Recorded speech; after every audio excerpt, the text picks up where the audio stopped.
Que alegria, que prazer ter você comigo em mais um episódio do nosso Esporte SA. Você sabe que a gente gosta de falar de esporte, histórias de vida, negócios do esporte e esporte com saúde. Esporte tem tudo e mais um pouco a ver com saúde. E hoje o nosso bate-papo vai ser muito direcionado para essa questão do esporte ligado à sua saúde, à sua qualidade de vida, ao seu bem-estar e, sem exagerar, acho que diria a sua felicidade. Pamela Terra, obrigado pela sua presença, uma Muito honra ter obrigada. você aqui. Eu que Queria começar te agradeço. perguntando isso. Esporte, tirando a performance, é Sim, realmente a nossa base de saúde? é. Eu até falo às vezes para paciente em consulta que às vezes está um pouco triste, um pouco ansioso, um pouco depressivo. Eu falo, vai ser atleta amador de alguma coisa, que daí você vai curar, entre aspas, essa angústia que você vem tendo a gente passa às vezes por algumas coisas difíceis na nossa vida que eu acho que o esporte é um encontro, um caminho. Então, sem dúvida nenhuma, falando da questão da saúde em si, o nosso corpo não foi feito para ficar parado. A saúde mental, o esporte tem esse poder de ajudar muito no tratamento, eu falo. Então, eu brinco com os pacientes. Tá difícil? Vai ser atleta amador, vai procurar um exercício que você goste, vai fazer um esporte, porque dali você vai equilibrar essas questões orgânicas e físicas, de um emagrecimento, de uma qualidade de vida que às vezes não tá tão boa, e vai melhorar essa questão da saúde mental. Então, eu acredito muito como um pilar. Eu sou praticante de exercício físico há, sei lá, mais de 20 anos. E não vivo sem. No dia que eu não vou numa academia ou no dia que eu corro, parece que tá faltando alguma coisa na minha vida, entendeu? Que legal. Bom, já comecei com essa pergunta, mas vamos começar do começo, né? Sim. Queria que você se apresentasse um pouco, falasse, né, quem é você, o que que você faz, porque, já dando um spoiler, você disse que é uma pessoa apaixonada pelo que faz, né? Isso te Sim, resume? me resume. Eu sou nutricionista, né, há 20, não, 20 não, há 18 anos, Quase 20. quase 20, me formei em 2006, né, 18 anos. E desde a minha adolescência, eu gostava dessa questão de uma alimentação saudável. Os meus pais não tinham tanta informação, nem muito recurso para poder apresentar uma alimentação equilibrada ali, nem era falado muito disso alguns Uhum. anos atrás, mas eu já gostava. Às vezes eu percebia, né, nas minhas amizades que eu tinha uma alimentação mais diferente, eu tinha algumas amigas que falavam, ela vai a Pamela que não vai com a gente porque ela vai para academia dela. Então, desde a infância eu tenho já um pouco disso em mim, e aí, com 15 anos, eu decidi. Falei, não, eu vou fazer nutrição. Eu tive uma transição para infância e adolescência mais cheinha, mais gordinha. Aquilo me incomodou. E aí, eu sozinha, com os meus botões, quis fazer ali uma dieta e gostei, me apaixonei. Falei, não, eu vou fazer nutrição, que eu quero entender um pouco mais disso, ensinar as pessoas a comer melhor e etc. E com 17 anos, eu entrei na faculdade, entrei super cedo, me formei muito cedo. Eu formei com 21 anos, já engatei numa pós-graduação e já fui atuar como nutricionista. Aí eu tive uma pausa na minha carreira, né, por questões pessoais, acho que pela minha idade também, era muito jovem, imatura. E aí, depois de 5 anos, eu retomei e aí exerço de fato até hoje. E aí eu me encontrei quando eu retomei, porque eu fui estudar uma outra área da nutrição, a área da nutrição funcional, que a gente vê o quanto a alimentação é poderosa para mudar o nosso estilo de vida, na prevenção de doenças e etc e tal. Então eu respiro esse universo desde muito cedo, atuo como profissional nisso, tentando mostrar para as pessoas que a alimentação é poderosíssima para melhorar a nossa qualidade de vida aí, para que você tenha uma velhice saudável. E tô aqui até hoje. E vamos falar bastante desse assunto. Você Sim. acabou de falar que a alimentação é muito poderosa, Uhum. né? E aqui no podcast a gente gosta de falar de esporte, qualidade de vida, mas também de negócios. Aí eu queria que a gente desmistificasse talvez um mito de que fazer uma boa dieta me exige ir numa nutricionista super cara, fazer uma dieta com produtos, sei lá o que, a castanha Mirabolantes, especial, né? a importada. Sim. Claro, se você pode, não vamos entrar nessa discussão, se você pode, ótimo, tá tudo lindo e maravilhoso. Uhum. Mas se você não pode, como é que você lida com essa questão, Pamela? É possível, né, ter toda essa saúde com o famoso arroz e feijão? É a linha que eu defendo. Para mim, fazer uma dieta, nem gosto de ficar chamando muito de dieta, mas se você ter um estilo de vida saudável, é muito mais barato do que você viver dessa tranqueirada de produtos processados. E se a gente for resgatar um pouco da nossa essência, da nossa natureza, dos nossos ancestrais, como é que a gente evoluiu como espécie humana? Comendo com o que a natureza nos servia. Então éramos no passado caçadores e coletores. O homem caçava o animal para poder comer. Quando não tinha o animal, quando não tinha ali a caça, ele se virava com os alimentos que a própria natureza estava servindo, de acordo com o clima, sazonalidade, época, temperatura, enfim. Então a gente evoluiu como espécie humana de 10 mil anos para cá, milhares de anos, né? Estamos aqui como Homo sapiens há 2 milhões de anos. Então essas pessoas evoluíram comendo comida da natureza, vegetais, frutas, o que a natureza dava, animais que o homem caçava. Então a nossa base é muito simples. As pessoas que inventam, né? E vira moda, vira um modismo e as pessoas querem monetizar muito uma dieta que para mim e não adianta nem você ir na melhor nutricionista, porque se ela não souber que essa base ou não defender essa linha de que essa base de alimentação natural e alimentação minimamente processada, essa comida de verdade é que é capaz de mudar a sua vida, não adianta nada. Então eu defendo demais essa linha do arroz e feijão. A gente está aqui para comer vegetais, legumes, frutas, verduras, arroz, feijão, carne, peixe, frango e ovo. Claro que hoje a oferta dos alimentos processados e a oferta desses alimentos hiperpalatáveis, fast foods, isso caiu na nossa vida para lucro de empresas. Então, para dar lucro para um sistema aí de indústria alimentícia, de indústria farmacêutica, etc e tal, eu até brinco muitas vezes em posts que eu faço que gente saudável e gente que come comida de verdade não dá lucro para o sistema, não enche o saco. Então, não é rentável levar isso para a maioria. Porque a maioria, se você pegar uma população de baixa renda que tem a possibilidade de fazer uma feira, de plantar alguma coisa no quintal na sua casa, os moradores da zona rural, eles estão muito à frente da gente que tem supermercado, por exemplo. Isso eu falo, às vezes eu atendo pacientes de cidades menores, que eu falo, olha, você tá na frente da gente, ó, anos-luzes, porque você consegue plantar alguma coisa no seu quintal, você consegue pegar direto com o produtor, sem ficar escravo de um supermercado, de uma indústria que movimenta milhões ali. Então, essa comidinha de verdade, esse básico, é o que rege a saúde. Senão a gente não tava aqui. Opa, mas você está falando de talvez, né, uma mudança de vida mais sustentável e a médio e longo prazo. Essa sociedade que a gente vive hoje, que está extremamente envolvida com síndrome do pensamento acelerado, eu quero resultado para ontem, minha fama no Instagram é para já, é tudo para anteontem, né, nem para ontem. As pessoas, seus pacientes mais radicais que querem perder 15 quilos em um mês, eles aceitam essa postura e esse encaminhamento, ou você sofre uma resistência para convencer essas pessoas? No começo eu sofro uma resistência, principalmente pela questão da logística. É muito mais trabalhoso você ir na feira uma vez por semana, higienizar os alimentos e preparar, e tem que ter criatividade no preparo, e enjoa, porque é uma mesmice, querendo ou não. Você tem que ter muita criatividade para poder fazer variação ali de pratos para poder ficar algo muito gostoso. Onde que eu vou daí atuar, né, de frente? Falo, não, você não precisa plantar alguma coisa na sua casa, você não precisa ir para a roça, nada disso. Só que dentro do supermercado também tem escolhas muito boas.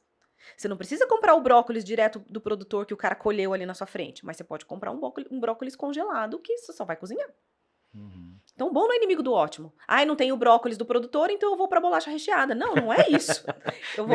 Eu vou pro empacotado, né? Pro brócolis que tá picado pra mim num pacotinho congelado. Então, eu tento mostrar que dentro dos centros também existe essa possibilidade. E outra, Marcelo, você vai num restaurante porque você não consegue cozinhar e você precisa comer e almoçar todos os dias, todo restaurante vai ter uma comida boa. Todo restaurante, do mais simples ao mais gourmet, vai ter uma carne, vai ter um legume, vai ter uma salada de entrada, vai ter uma porção de arroz. Nos PF da vida é arroz, feijão, uma salada e um bife. Tem possibilidade em todos os lugares, só que daí a pessoa ela vai ter que ficar um pouco mais criteriosa na escolha. Aí é a escolha, entendeu? Querer comer um prato feito que tá bonitinho ali, equilibrado, num restaurante por quilo, na esquina do seu trabalho, ok, maravilhoso, infinitamente melhor do que você querer comer num fast food. Só que também não é tão bom quanto a comida da sua casa. Então, eu não preciso ir do extremo da comida da sua casa, que provavelmente foi proveniente de uma feira e feita com temperos naturais, para o fast food. Eu tenho o meio. O meio, você falou bom, né? Melhor do que, exatamente, que o ótimo que não se realiza. Exatamente. E aí, a gente está falando desse perfil de paciente que é um resultado para anteontem, né? Nem para ontem. E a gente está vivendo agora uma onda de medicamentos, né? Medicamentos que tiram totalmente a minha fome e que Sim. é uma moleza emagrecer, porque você não tem fome mesmo, não tem fome, não come, seca, né? Ponto. Uhum. Simples assim, né? Simples Como é assim. que você lida com essa questão também? É comum hoje chegar no consultório e falar, olha, eu quero uma injeção. Quero uma injeção. As injeçõezinhas, né? Eu, Uhum. como nutricionista, nem posso. Não Uhum, posso, sim. né? Prescrever nenhum tipo de medicamento, só suplementos, fitoterápicos, etc e tal. Mas a minha função é proteger a saúde dessa pessoa que está usando um medicamento, as injeções e etc e tal, apresentar os riscos, existe a sua indicação. Pacientes obesos, pacientes com alguma comorbidade associada, com diabetes tipo 2, pode ter indicação para um medicamento desse tipo. O problema é que se banalizou o É a uso moda, desse. né? É a moda. Tem até Uhum, termos já, né? Estou fazendo isso. Usam uma gíria, enfim. uhum, Então, banalizou isso. Tem gente que compra sem receita médica. Então, as uhum, pessoas estão tendo um acesso muito fácil às custas daí da saúde. Num primeiro momento, vai emagrecer, vai perder peso, vai ser lindo. O problema é o que vai acontecer depois com a sua saúde. Vai desequilibrar essa questão do seu apetite. Vai faltar nutrientes, porque você não come. Então, vai faltar nutrientes lá na frente. Aí as pessoas começam a perder massa muscular, queda de cabelo, unha fraca, não performa, tanto fisicamente quanto mentalmente. Então, diversos efeitos colaterais que talvez agora, na maioria jovem que não vê, lá na frente a conta chega. Isso eu falo para todos os pacientes, não tem almoço grátis. Uma hora você vai ter isso. Vai chegar a sua continha, principalmente quando a gente for ficando um pouco mais velho. Alguns aceitam e saem um pouco da linha do imediatismo e eu mostro que se a pessoa comer bem, ela vai perder peso. Outros, azar. Eu vejo a conta, entendeu? Lá na frente. E aí você falou agora há pouco da questão da saúde mental ligada à alimentação, né? A gente recebe aqui muitos treinadores, diretores de equipe, dirigentes, e é inegável, assim, é impossível fazer uma entrevista sem falar da questão da saúde mental. O quanto que hoje você já falou da importância do esporte, mas o quanto que a alimentação é importante para esse processo de saúde mental? É muito importante, porque a nossa saúde é como se ela começasse no nosso intestino. E o intestino não é só quantas vezes você vai ao banheiro por semana evacuar. Não tem nada a ver, é muito mais profundo. A gente tem um sistema digestivo que absorve nutrientes, que é capaz de produzir neurotransmissores, principalmente serotonina, ligada a bem-estar e a longevidade. E a saúde mental de fato. Melhora do sistema cognitivo muitas vezes é conquistada por uma boa alimentação, por um aporte de nutrientes adequado e por um intestino que funciona. O que é funcionar? É ter uma capacidade muito boa de absorver nutrientes essenciais que estão vindo da alimentação e excretar o que a gente não precisa. Então, a partir do momento que a gente tem esse eixo intestino-cérebro funcionando, e isso é muito. A alimentação é muito responsável por isso, a gente alivia essa questão da saúde mental, porque o estresse está diretamente ligado com a saúde intestinal também. Então é um combo. Eu preciso que você se alimente melhor, para que você oferte os nutrientes necessários para que o seu intestino absorva e seja capaz de produzir neurotransmissores e até hormônios relacionados com a saúde mental. Serotonina, dopamina. Você vê uma pessoa com baixa de dopamina, ela está sempre cansada, ela está sempre triste, ela não produz, ela tem névoa mental, lapsos de memória, esquecimento, tudo isso começa no intestino. Então, a alimentação é capaz de trazer um intestino saudável, o mesmo saudável vai produzir esses neurotransmissores que estão diretamente ligados com a saúde mental. E a gente tem que ter alguma prática de comportamento para manejar o estresse. Porque não adianta, às vezes, você entrar numa alimentação linda, suplementar uma coisa ou outra que você precisa, fazer esporte e viver super estressado, não conseguir dormir direito, super estourado, explosivo, sabe? Com oscilação, não Uhum. conseguir lidar com isso. Isso é muito mais comportamental. Talvez uma terapia, talvez uma prática de meditação, uma oração, eu não sei. Mas alguma coisa, o próprio esporte, Uhum. para que você tenha essa saúde mental equilibrada. Senão, não adianta nada. E dá para responder ou não é tão simples assim? O que que é um intestino saudável? O intestino saudável é aquele que tem um aporte de fibras adequado. Então, a gente precisa consumir vegetais todos os dias. Quando eu falo vegetais, é frutas e legumes e verduras. Precisa. A famosa salada com leguminho refogado, a gente precisa disso. A gente precisa de boas proteínas para construção, né, com aporte de aminoácidos para construção de enzimas digestivas e etc e tal. Então, carne, peixe, frango, ovos, grãos, para quem não come proteína animal, seria também bem interessante. O mínimo de açúcar possível, o mínimo de produtos processados possível, porque dentro dos produtos processados a gente tem a presença de aditivos químicos que acabam com a nossa flora bacteriana, a nossa flora intestinal, a nossa barreira intestinal fica muito agredida. Evitar o consumo de álcool, porque o álcool também destrói essa mucosa intestinal, a nossa barreira e bactérias e etc. Ingestão de água, a prática de esportes produz naturalmente uma boa produção de serotonina, ajuda, né, com a produção de serotonina que começa no intestino. Então, acho que eu diria essa alimentação limpinha, que eu falei antes, Uhum. resolveria muita coisa. E falando um pouquinho do mercado esportivo, Pamela, claro que a gente não tá falando para atletas de super alta performance, porque eles têm acompanhamento diário, tem Sim. toda aquela estrutura por trás, né? Mas quando eu tô ali, cheguei num peso bacana e quero avançar, mas parece que a coisa não vai. Parece que a coisa não vai. E a gente percebe muita gente se autossuplementando, Uhum. né? Tomando o que todo mundo toma. Sim. Não vou falar os nomes aqui, mas você já sabe, né? Uhum. Tomando o que todo mundo toma para treinar. O que isso pode fazer mal pro meu corpo? Mesmo sendo apenas se é que eu posso falar assim, sendo apenas um suplemento e não um medicamento. Então, aí tem essas questões. O atleta amador somos nós, ou o Sim. atleta recreativo, né, que a gente vai na academia por lazer, claro, por uma estética, por qualidade de vida e etc e tal. Uhum. Essa pessoa, eu me enquadro nisso. Eu não vejo tanta necessidade de suplemento, porque se ela tiver uma boa alimentação, a alimentação dá conta. Pensando num preciosismo estético, eu já tenho boa alimentação, Pamela, eu tenho uma boa alimentação, faço exercício todos os dias. Se eu quiser performar melhor, pensando numa estética, vale a pena eu fazer um ajuste mais minucioso da dieta e talvez colocar ali um suplemento logo no pós-treino ou um pré-treino. Pré-treino eu nem gosto muito, mas um pós-treino imediato para que eu performe melhor no treino com o ajuste da dieta e eu consiga atingir essa estética. Falando de atletas, mesmo que seja de baixo rendimento, não, né, não dá para falar dos de elite, a alimentação, sem dúvida, tem que estar ajustada. E aí algumas pessoas exigem sim de uma suplementação extra, porque o que ela gasta no treino, a alimentação não supre. Ou ficaria uma dieta muito inviável, a pessoa tem que comer toda hora, muitas vezes Uhum. ao dia, e às vezes não tem tanto apetite para isso, ou não tem a praticidade, a logística de se organizar com essas refeições e com esses lanches. Então, os suplementos eu vejo como uma cereja do bolo para algumas situações. Agora à tarde, vamos supor que você tenha que tomar ou comer alguma refeição para performar melhor, ou pensando até mesmo numa estética. Você não vai fazer isso comendo aqui. Então, um suplemento ou algo líquido ou até mesmo cápsulas poderia te ajudar nessa questão. Então, numa questão de praticidade, numa questão de que o alimento não está suprindo o que você precisa, aí eu acho bem interessante, sim. Mas não Não, fazer por conta. não produzir por conta. Vai buscar ajuda. Fazer o que todo mundo, meus amigos tomam ali, eu vou tomar também, porque dá um up pro treino, dá Às uma vezes não relaxada. precisa, Uma pessoa treina muito bem, falando de rendimento, de energia, quando ela está bem alimentada. Um estimulante ou outro no pré-treino é para dar uma despertada, às vezes para melhorar um foco, né? Às vezes alguns esportes exigem um foco ali no momento para isso.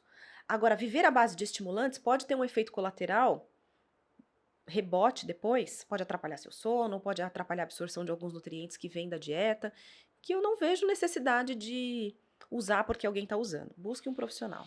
E a gente falando de alimentação e qualidade de vida, você tem 18 anos de história de vida, né? Ai, tô ficando velha.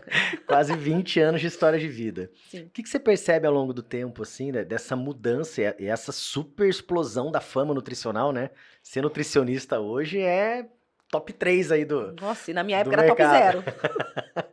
Né? O que você percebe hoje, Pamela, dos exageros e realmente do que avançou? Qual que é esse linear, assim?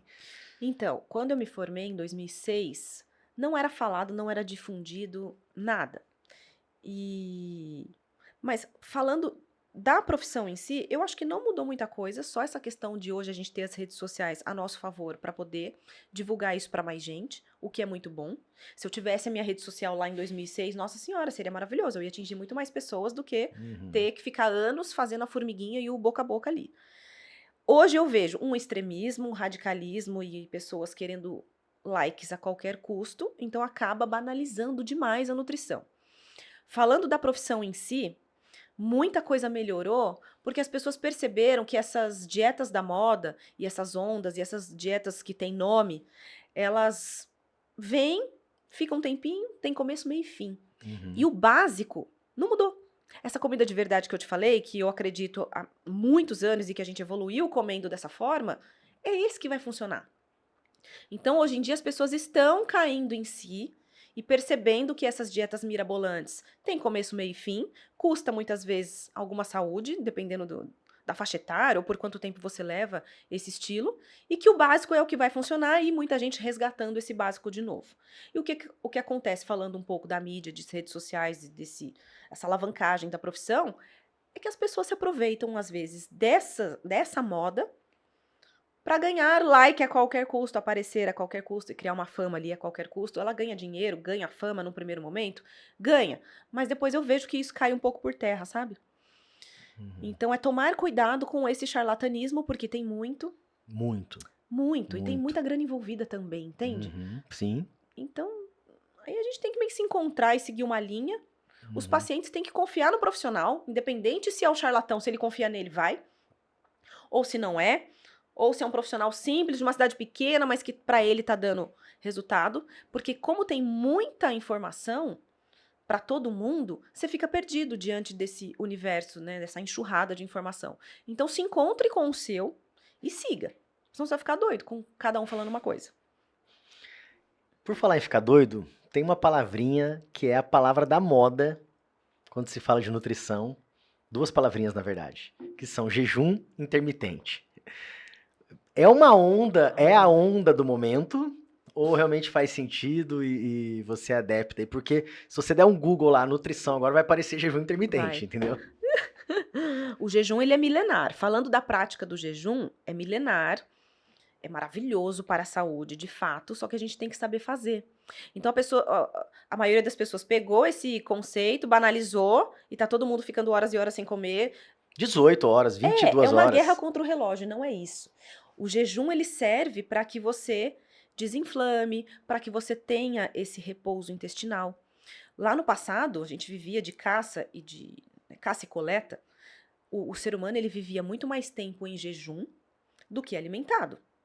Por quê? Ele caçava um animal hoje, comia tudo, comia o vegetal que a natureza estava dando e depois ele ficava semanas, meses sem comer. Então existe um jejum fisiológico.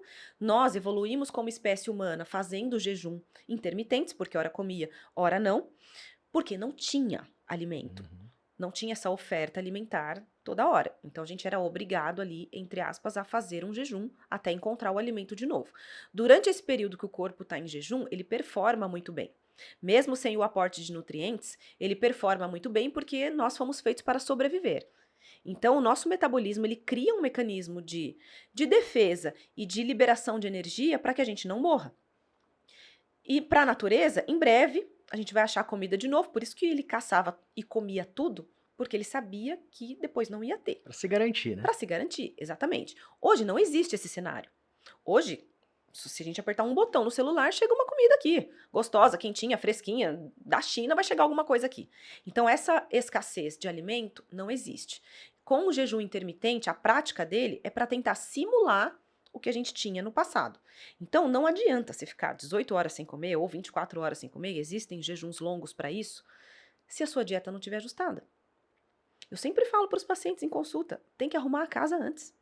Você tem que arrumar e organizar todas as suas refeições para que, quando a gente entrar com uma estratégia de jejum intermitente, você não tenha uma falta de nutrientes. Porque não adianta você viver de fast food, de tranqueirada e ficar 18 horas sem comer. O que você come não supre o que você precisa. O jejum intermitente hoje eu uso como uma estratégia anti-inflamatória, descanso intestinal e às vezes de forma bem pontual para dar uma acelerada no emagrecimento. Tem gente que usa isso como estilo de vida, que gosta, que se sente muito bem, que percebe essa performance, principalmente É isso que eu ia mental, te falar. cognitiva. Muita gente, amigos, né, que são esportistas amadores, é claro, Uhum. relatam isso, assim, que esse uso do jejum intermitente no começo foi difícil, foi Mais muito tempo. sacrifício, mas que hoje, assim, nem gostam de não fazer, porque se sentem tão confortáveis, tão Sim, bem, descansados, sim. mais dispostos. São vários testemunhos nessa linha. O, o jejum traz muita performance mental e cognitiva. Porque o cérebro, ele se alimenta principalmente de glicose. Então, a gente come, parte do carboidrato, né, que a gente come é destinado para reserva de energia e para alimentar o nosso cérebro. Só que o cérebro também se alimenta de corpos cetônicos. O que que é isso? Quando você não tem alimentos, seja por um jejum, seja por uma dieta baixíssima em carboidratos, quando você não tem a oferta de glicose, o nosso corpo ele entra num estado de cetose e produz corpos cetônicos que alimentam o cérebro. Só que isso só acontece num estado não alimentado, que a gente chama, pela falta de alimento ou pela baixa do carboidrato, dietas cetogênicas, por exemplo. Com isso, com esse cérebro se alimentando também de corpos cetônicos e não só da glicose, é como se a gente alimentasse o cérebro em 100%. Então você performa muito melhor. Você fica com a memória muito boa, com foco, concentração, com raciocínio, porque o seu corpo está produzindo a glicose que ele precisa através das suas reservas de gordura e juntamente com essa produção a gente tem uma pouca produção de corpos cetônicos também. Então a gente performa muito melhor porque é como se a gente estivesse alimentando em 100% ali os nossos neurônios, digamos assim. Então tem gente que se sente muito bem, desde que no momento em que você for comer, você faça uma boa alimentação, você tenha uma boa nutrição para que não falte nada. Para que não falte proteínas, para que não falte vitaminas, minerais e antioxidantes que a gente precisa. Carboidrato é difícil faltar, a gordura é muito fácil da gente atingir. Agora, proteína, aminoácido, a gente tem que tomar esse cuidado. E micronutrientes, vitaminas, minerais, antioxidantes. Momento consulta gratuita aqui. O que eu não posso fazer de jeito nenhum no retorno de um jejum intermitente? Não vai quebrar esse jejum intermitente com açúcar. E quando eu falo açúcar, não é o açúcar branco que a gente usa para adoçar. São alimentos ricos em açúcar, carboidratos de alto índice glicêmico, então pães refinados, bolos, biscoitos, fast food, que seja, ou bebidas concentradas em açúcar, até mesmo sucos de fruta, refrigerantes, obviamente. O ideal é quebrar esse jejum intermitente com uma refeição completa. Rica em fibras, principalmente, aí entra os vegetais, né, legumes e verduras, uma boa fonte de proteína, carne, peixe, frango, ovos, para quem não come proteína animal, grãos, né, leguminosas, feijão, grão de bico e etc. E aí você arremata essa refeição com carboidrato. Carboidrato é a coisa mais fácil do mundo. Comer uma batata, um arroz, uma fruta e etc. é carboidrato. E aí sim, uma refeição completa repõe o que você não comeu em refeições anteriores, te ajuda na questão das calorias, da energia, no aporte nutricional de macro e micronutrientes. E aí você leva o resto do dia, né? Geralmente se pula o café da manhã no jejum intermitente, então você pula o café da manhã, mas o almoço é muito bom, o lanche da tarde é muito bom, o jantar é muito bom. Então, querendo ou não, você pulou uma refeição pequena que não te trouxe prejuízo nutricional porque você conseguiu suprir com as outras. Então, esse é o segredo do jejum. E aí você poderia sim fazer jejum intermitente todos os dias como um estilo de vida, como um hábito, sendo que você gosta, performa melhor, maravilhoso. Ou, tem gente que não lida tão bem estando em jejum. Então a gente coloca ali 1, 2 vezes na semana para dar um estímulo a mais nesse metabolismo, voltado principalmente para uma estratégia de emagrecimento. Às vezes aquela pessoa deixou de emagrecer, é o platô. Tô fazendo dieta, não tô perdendo peso, a gente usa uma estratégia de jejum intermitente para ver se ajuda. Dá um gás ali. Dá um gás, né? Pô, Emily, qual a relação da alimentação com essa frase que a gente ouve de muitos amigos quase todos os dias assim? Nossa, tô cansado. Tô cansado. Ai, tá todo mundo cansado. Tá todo mundo. Acho que você complementou a pergunta. Tá todo mundo cansado. Nossa, tô Eu correndo, estou né? cansada. Nossa, a estrada, né? Eu vi na estrada agora. Nossa, né? E a gente um pouco. E não é pessimismo, não, tá? Não é baixo astral. Não é. É assim, as pessoas elas demonstram com as palavras e com as expressões, assim. Nossa, tô bem, a família tá bem, não sei o que tá bem, mas tô cansado. Porque a gente não para, Marcelo. A gente não para. O nosso cérebro não para. É muita informação por segundo. É uma rede social que é frenética, cansativa. São as atribuições do dia a dia, né? Cada um com o seu trabalho, cada um com a sua família e as tarefas domésticas, né? Eu sou mulher e mãe de 4 filhos, então é muita coisa, aquela rotina, o trabalho em si, essa enxurrada de informação para o nosso cérebro dar conta, e às vezes nem a nutrição dá conta disso. É o famoso desacelerar, não tem muito o que fazer, não. Isso eu vejo muito comigo, que às vezes eu reclamo todo dia no final do dia, nossa, estou muito cansado, meu Deus do céu. Tem uma comendo rotina, bem, comendo bem, certo, e né? fazendo exercício, e dormindo cedo, e fazendo higiene do sono, e fazendo um monte de coisa, e você vê que o cansaço vem. Então não é negligência minha com a alimentação e com o estilo de vida. É que, de fato, o cérebro não para um minuto. Tá todo mundo ansioso, tá todo mundo estressado, tá todo mundo consumindo informação por minuto e todo mundo querendo dar conta de tudo. E quando não dá conta de tudo, se culpa por isso. E aí fica mais difícil de você levar essa vida. Então eu acho que a gente tem que trabalhar com escala de prioridades. Prioridade, o trabalho tem que ser uma prioridade, porque sem trabalho a gente não tem renda, sem renda a gente não sustenta a família e outras coisas mais. Então, pra mim, a prioridade é o trabalho, mas é também um momento com os meus filhos. E o que não deu pra fazer, não deu, vai ficar pra amanhã. Fazer o quê? E você falou de filhos, né? Uma vertente importante da sua vida. Não sei se todo mundo sabe, mãe de trigêmeos, né? Trigêmeos. Mais um outro filho mais velho. Como é que é a questão da educação alimentar na sua casa? Seus filhos te veem como uma mãe chata que não deixa A mãe comer as chata, coisas? Ou não, essa nova geração já, pô, vai encarando as coisas numa boa? A Eu mãe falo porque, um exemplo, né? Eu tenho 2 filhos, os meus filhos não tomam refrigerante tá e tudo nada certo. forceps, assim, não tomam porque não gostam, Ótimo. né? Não gostam, não fez parte ali do crescimento deles, não gosto e já deixei experimentar e não gostaram, que bom, Uhum, que né? bom. Mas foi uma opção, não gostaram. Mas como é que é nesse dia a dia? Então, na minha casa, eu tenho muito pouca oferta da tranqueirada da vida. Então, eu sempre apresentei essa comida saudável do dia a dia, esse basicão. Mesmo o Matheus, que é mais velho, quando ele era pequeno, eu procurei fazer uma introdução alimentar super saudável. Foi uma época que eu larguei um pouco a profissão, então busquei ajuda de outra nutricionista, colega, para fazer uma introdução alimentar bem saudável, apresentei os alimentos. Ele é uma criança um pouco mais seletiva, existe essa seletividade também que a gente tem que respeitar. Tem crianças que gostam mais de algumas coisas, tem outras que não, assim como nós adultos. Então a gente tem que respeitar um pouco essa questão dos gostos, das preferências, e eu não gosto desse extremismo. Apesar de ser nutricionista e adorar e viver essa alimentação saudável, eu não gosto desse proibido. Ah, porque não pode isso, porque não pode aquilo, porque tá proibido, porque isso O faz famoso mal. não pode brigadeiro na festa. Não sou dessa linha mesmo. Meus filhos comem brigadeiro quando vai numa festa, comem uma tranqueira quando quer. Às vezes eu pego na escola, tem a tia da pipoca, naquela pipoca super frita em 500 mil óleo requentado, mas eu compro a pipoquinha, entendeu? Não sou jamais chita nesse ponto. Vamos todo Uhum, mundo no restaurante? Vamos. Eu peço um pratinho saudável, eles estão super acostumados com esse basicão uhum, do dia a dia. Ah, mas quer uma sobremesa depois? Tudo bem, eu peço, eles partilham. uhum, Então, não sou nem um pouco chita, até porque estudam com outras pessoas, frequentam outras casas, então não tem como. A casa da uhum. minha mãe, que é a minha mãe, é recheada de pacotes e de bolachas de recheado, né? Eu vou falar, não pode, mas vai Aham. quantas vezes vai na casa da avó? Eu não vou tirar esse direito dela também, enfim.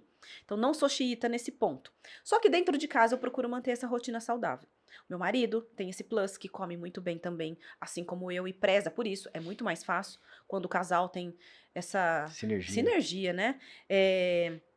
A funcionária de casa também, querendo ou não, só faz aquilo que a gente pede, então ajuda muito nessa questão. Ela é muito preocupada também com eles, até porque hoje ela é a funcionária de casa, mas foi a babá. A gente Já tem história. já tem história, né? Aquele vínculo, então ela zela por isso também. E eu explico.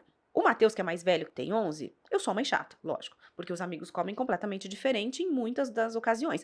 Leva lanches pra escola que eu não deixo ele levar. Uhum, Ou vive de uma cantina que eu falei, não quero você escravo de cantina, eu prefiro fazer o seu lanche.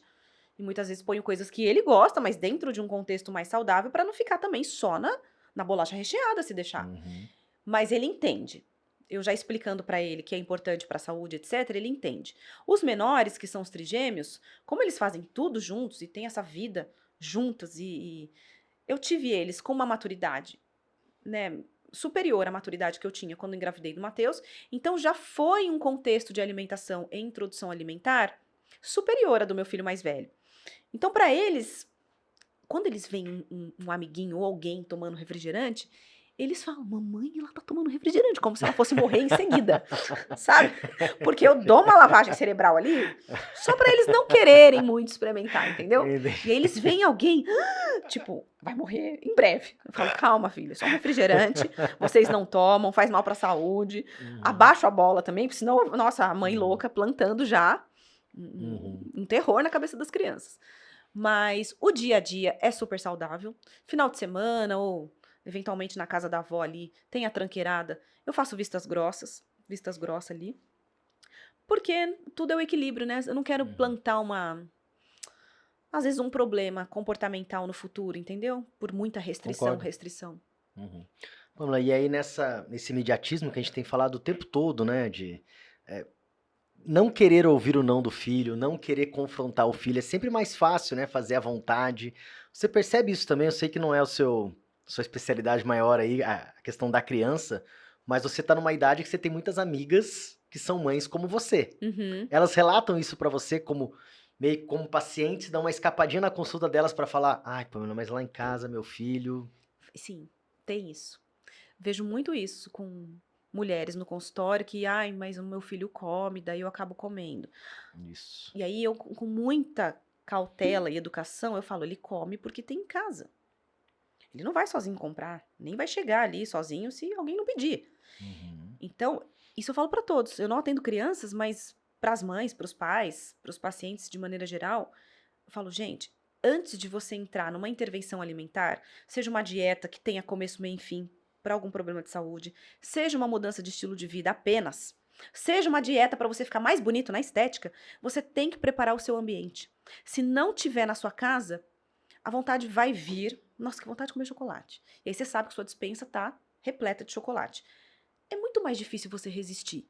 Então você tem que preparar esse ambiente. Se não tiver o chocolate, até você pegar o carro e ir na padaria da esquina que seja para comprar um chocolate, ou essa vontade passou, ou você vai lá, encara, vai lá e compra, mas daí eu falo, compra um Uhum. para você comer aquela porção individual e acabou, não tem estoque.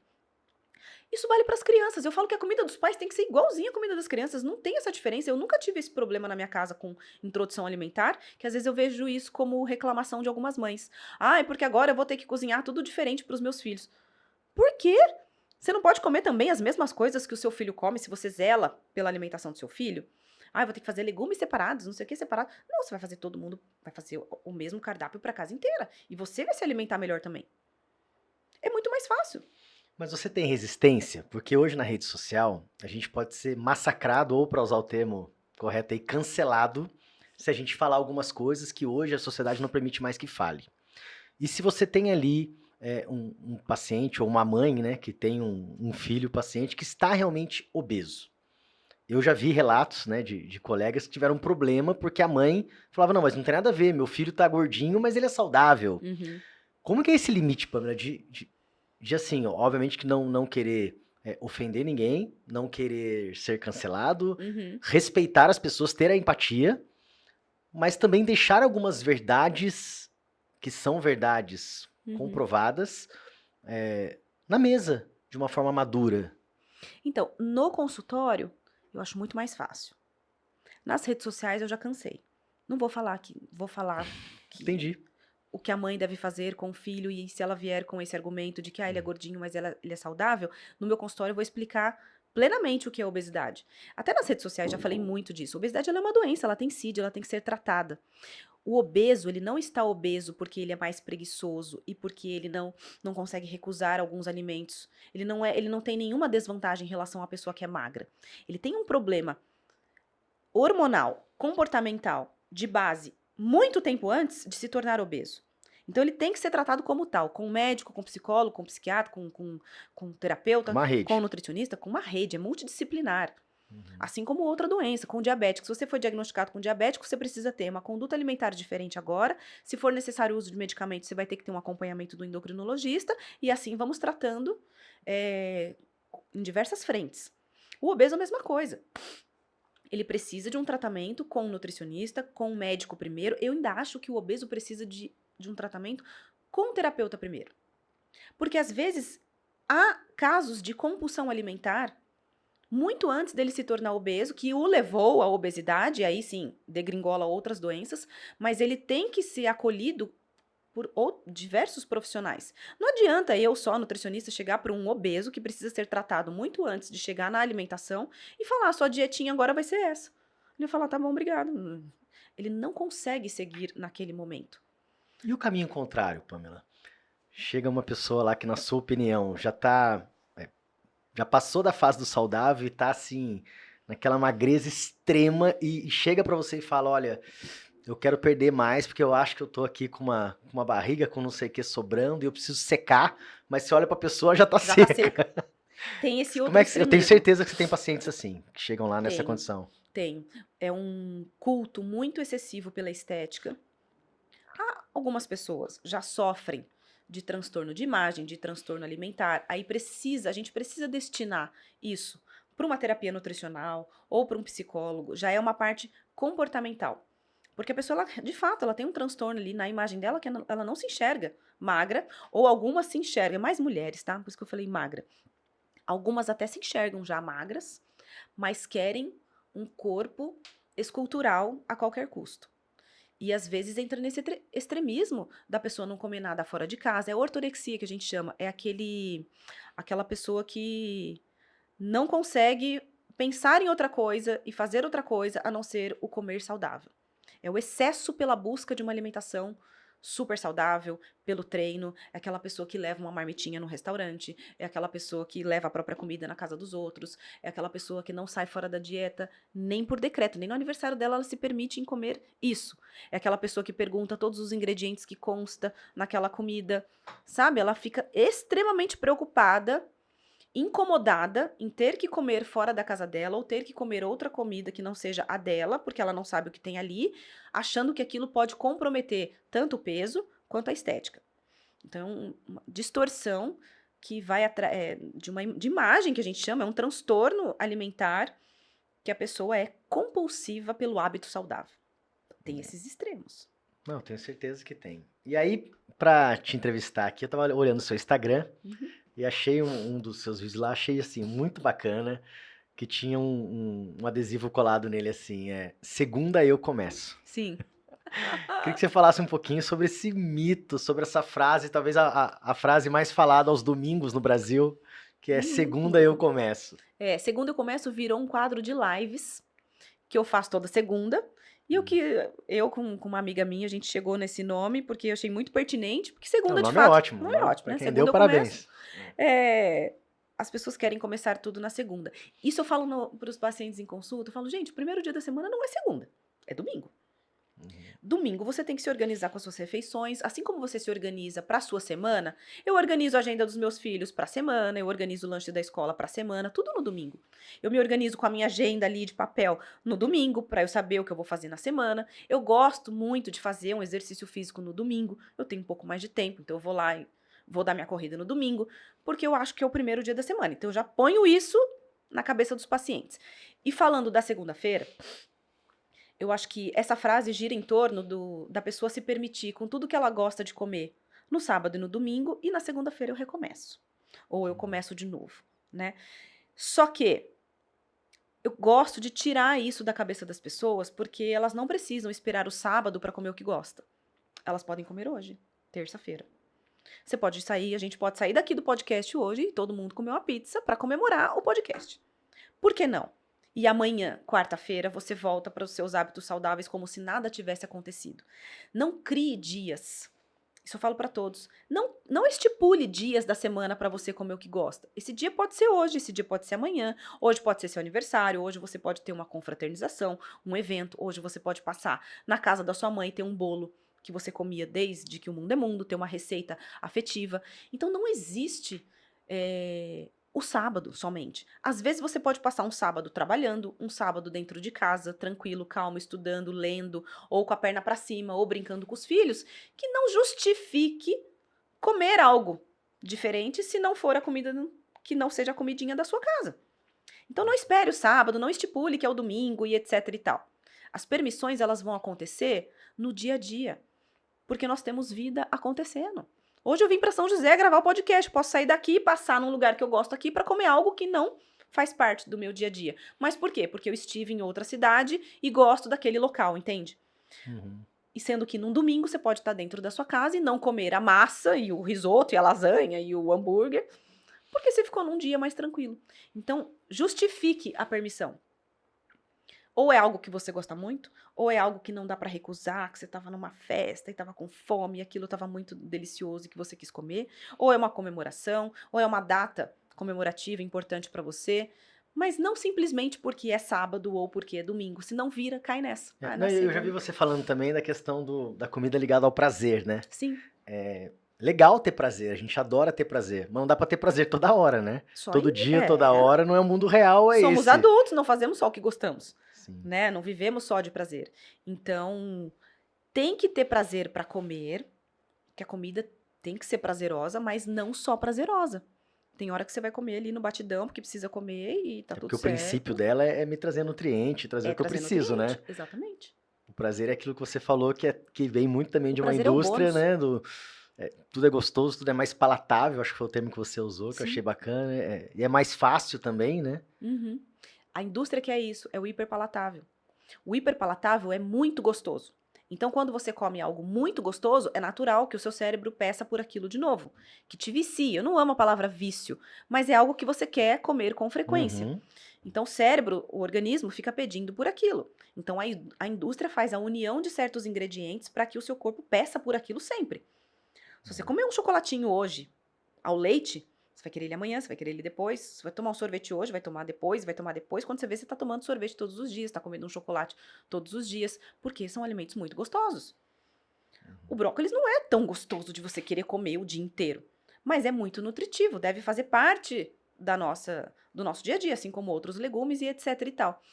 Mas se você mudar um pouco a forma de preparo, você pode torná-lo mais gostoso e prazeroso e o seu corpo vai querer também comer daquilo todos os dias. E hoje faz parte do ser nutricionista, com todas as demandas que tem que ser também social media, tem que ser um monte de coisa nutricionista, né? Tem. Ser um pouco chefe de cozinha também, para ficar ali inspirando os pacientes. Olha, come o brócolis, mas faz ali um purê, faz Sim. não sei o quê, faz uma torta, faz não sei o quê. Virou uma necessidade da profissão. Virou uma necessidade. A gente até tem um pouco de técnica dietética na grade, né, curricular da faculdade. Então, a gente aprende algumas coisas até pensando em preservação dos alimentos, etc e tal. Mas hoje em dia, vale a pena ir um pouco por esse lado, justamente para a gente poder ensinar os pacientes a não cair na mesmice, a usar temperos diferentes, experimente. Eu falo que a cozinha é um laboratório, você tem que experimentar. É que você vai perceber daquilo que você mais gosta. Uma coisa é você fazer o brócolis no vapor, sem tempero nenhum. Outra coisa é você cozinhar o brócolis ao dente e dar uma refogadinha na manteiga com sal, entendeu? É outro brócolis, só que não deixou de ser brócolis. Às vezes até para as crianças. Disfarçar o brócolis batido com ovo e com uma aveia, você faz um bolinho e põe na air fryer. Pronto. Resolvi um problema de um vegetal que talvez não agrade a todos. Então, essa criatividade você acaba aprendendo ali no dia a dia, né? Um nutricionista pode te ensinar. Tem muita gente fazendo receita boa nas redes sociais de forma gratuita no YouTube. Muitos videozinhos curtos com ingredientes saudáveis que a gente pode adaptar. Pamela, você falou do brócolis como nosso personagem aqui em várias vezes, né? Mas eu quero falar de um outro personagem que é o ovo. Uhum. Eu lembro quando eu era criança, eu tenho 45 anos hoje. Quando eu era criança, assim, ovo você não pode comer demais porque eles bombam o seu colesterol, não pode comer ovo desse jeito. Eu adorava arroz com ovo, né? Com aquela gema Geminha mole. mole Ai, caindo no maravilhoso. arroz, etc e tal. De repente o ovo virou, assim, o popstar dos atletas amadores. Eu como, né, tem reportagens, a influencer tal come 36 ovos por dia, come 28 ovos por dia. O que aconteceu que o ovo ganhou esse glamour e ganhou esse status todo que ficou chique? O ovo ficou chique. Ele nunca deveria ter deixado de ser chique. O ovo, de fato, ele é um popstar. Eu falo que ele é o melhor alimento do mundo, só perde para o leite materno. O ovo, se ele não for ovo, ele gera uma vida. Então, ele tem tudo que a gente precisa ali. O problema é que lá atrás, principalmente na década de 50, criou um conflito de interesses com a indústria açucareira e a gente teve um boom de doenças cardiovasculares que eles associaram com o consumo de gorduras, principalmente de gorduras saturadas, né? Então, foi vários estudos enviesados para poder comprovar que a gordura era vilã. A gordura sendo vilã e o ovo que tem gordura saturada e etc e tal, e que tem colesterol em sua composição, ele foi demonizado e aí quem ganhou vez? A indústria açucareira, os carboidratos refinados, os cereais e etc e tal. Então foi puramente conflito de interesse, só que isso foi implementado nas diretrizes nutricionais. Então, as escolas, o ensino, tanto as escolas, né, para as crianças, quanto o ensino de faculdades e as diretrizes nutricionais que ditam saúde pública, principalmente, criou-se aquela pirâmide horrorosa, pirâmide nutricional, que é horrível aquilo, mas que é ensinada em muitos lugares até hoje, e aí com alguns alimentos maravilhosos demonizados, e o ovo foi um deles. Hoje em dia caiu isso um pouco por terra, né? Tem muitos países já à frente com outras diretrizes nutricionais, com outras pirâmides, que inclusive o Brasil tem um guia alimentar brasileiro, que é um dos melhores do mundo, referência até para a Europa, que cai um pouco por terra esse consumo de produtos processados, valorizando os produtos naturais, né, os alimentos naturais. E o ovo é um baita alimento.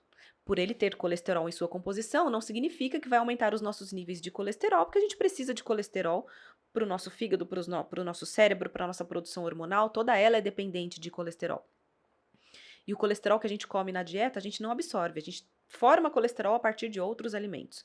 Então, o ovo, de fato, tem tudo que a gente precisa, tem nutrientes essenciais para o cérebro, falando aí de performance cognitiva, é muito bom, muito rico em proteínas, aí os atletas, né, as pessoas, os esportistas amam alimentos que são fontes de proteína. Dá uma saciedade absurda. Dá uma saciedade absurda, muito versátil, porque dá para você usar em inúmeras receitas, dá para você usá-lo, né, puro ali, um ovinho mexido, um ovinho instalado, um ovinho com a gema mole com arroz, gente do céu, eu janto isso todos os dias, deixa.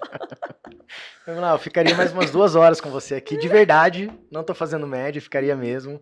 Obrigado pela sua presença, um bate-papo super, passou assim, mega voando nossa horinha. E eu queria terminar com você aqui, a nossa essência é o esporte, te fazendo 2 perguntas que eu faço para todo mundo. Sim. Primeiro, qual que é o maior exemplo que o esporte traz para sua vida? Eu acho que para mim é não vou falar terapia, ele é terapêutico. Para mim ele é terapêutico. Tem dias que eu não tô bem, que daí eu treino muito melhor. Parece que eu descarrego as minhas energias no esporte. Então, é uma forma terapêutica, é a minha válvula de escape pensando na minha saúde mental. O esporte, para mim, ele é para isso.